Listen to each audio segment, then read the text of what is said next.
Praise the lord. దేవునికి స్తోత్రం.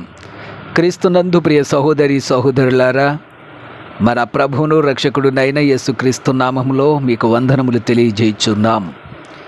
ఈ ఉదయకాలపు సమయమందు ప్రభు మిమ్మల్ని అత్యధికముగా దీవించి ఆశీర్వదించి నడిపించి బలపరచును గాక. ఈ దినము యొక్క వాగ్దానము: కొండల తట్టున కనులెత్తుచున్నాను, నాకు సహాయం ఎక్కడి నుండి వచ్చును?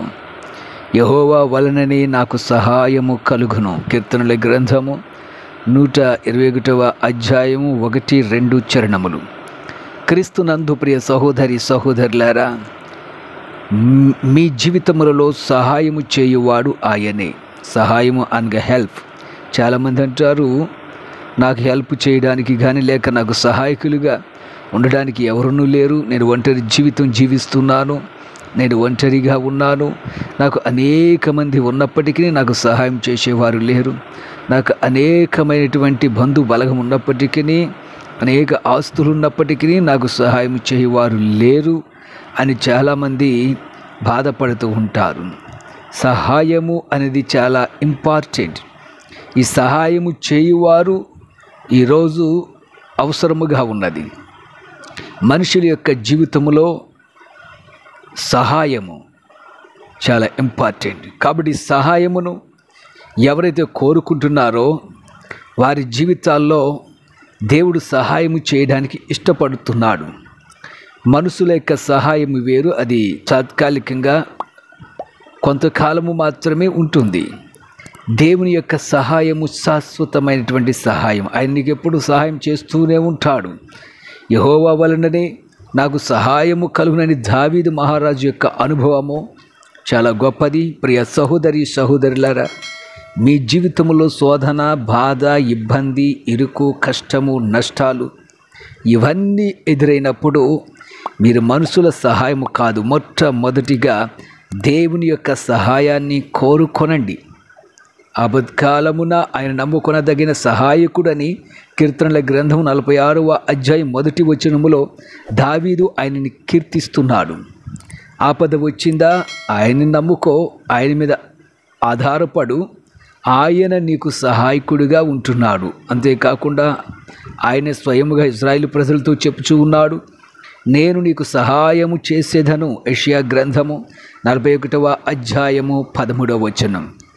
ప్రియమైనటువంటి వారులారా, మీ జీవితంలో ఎలాంటి సహాయం కోసం మీరు ఆశిస్తున్నారు? దేవుని మీద ఆధారపడండి, మనుషుల మీద కాదు.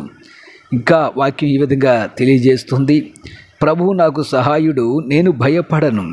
చాలామంది యొక్క జీవితాల్లో భయము, సహాయం చేసేవారు లేరు కాబట్టి వారి జీవితంలో భయము ఏర్పడుతుంది. ఈ లోకంలో నీకు ఎవరు ఉన్నా లేకపోయినా నీకు సహాయం చేయువాడు ప్రభువైనటువంటి యేసుక్రీస్తు. ఆయన నామం వలననే సహాయము మనకు కలుగుచున్నది. కీర్తనల గ్రంథము 124:8వ చరణములో మనం చూస్తున్నాం. ప్రియమైనటువంటి వారులారా, మీ జీవితంలో ఎలాంటి సహాయము కావాలి? దేవుని సన్నిధిలో ప్రార్థించండి, ప్రశాంతంగా దేవుని సన్నిధిలో విజ్ఞాపన చేయండి. ప్రభువా, నాకు పలానా సహాయము కావాలి, నా ఉద్యోగంలో సహాయం చేయవారు కావాలి, నా జీవితంలో సహాయం చేయవారు కావాలి, నాకు ధనము లేదు, నాకు సహాయము కావాలి, నేను కష్టంలో ఉన్నాను, కష్టం నుండి పైకెత్తువారు లేక కష్టం నుండి బయటపడుటకు నాకు సహాయం చేయమని దేవుని సన్నిధిలో మీరు ప్రార్థన చేయండి.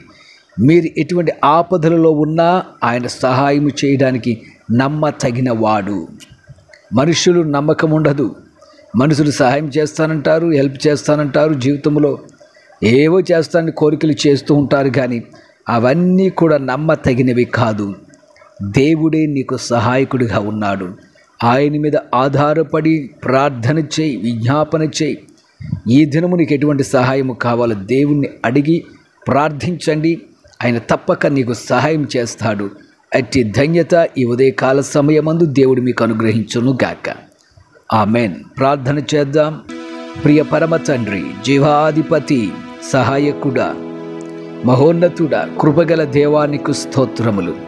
వాక్యం వింటున్న నీ బిడ్డల జీవితాల్లో గొప్ప సహాయము కోసం మేము ప్రార్థిస్తున్నాం. నీ బిడ్డల యొక్క జీవితంలో సహాయమును దయచేయి.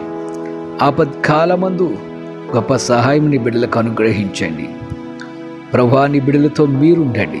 నీ గొప్ప ఆదరణ, హెచ్చరిక, క్షేమాభివృద్ధి నీ బిడ్డలకు అనుగ్రహించి బలపరిచి సహాయము చేయమని యేసు నామమున ప్రార్థించుచున్నాము తండ్రి. Amen, amen, amen.